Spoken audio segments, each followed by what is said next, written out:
अरे मित्रा चल की शाळेत जाऊया आपल्या जुन्या. 10वीची बी जुनी शाळा आणि जुनी आठवत. शाळेच्या आठवणी आणि मित्रांच्या हसऱ्या चेहरा आणि तो घाललेला वेळ, त्या मजेदार गोष्टी आणि गमतीशीर प्रसंग किती भावुक होते ना. काय झालं माझं वर्षानंतर शाळेत जाताना जुना रस्ता, हसऱ्या आणि मजेदार आठवणी. कधी एखादी कठीण वेळ आठवते, हे सगळं कनेक्शन बनवतं. जणू एकदा त्या शाळेतच पाय ठेवलाय. मला जुने क्षण आठवूनच डोळ्यातनं पाणी आलं की राव. तो फळा ती भिंत, तिथं आम्ही सुविचार लिहित होतो आणि एका कोपऱ्यात पटसंख्या आणि तो फळा. बाबा ही वेळ कुणासाठी थांबते?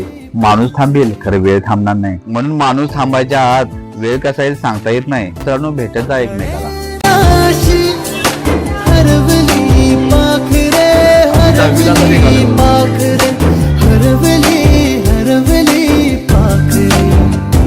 पाखरे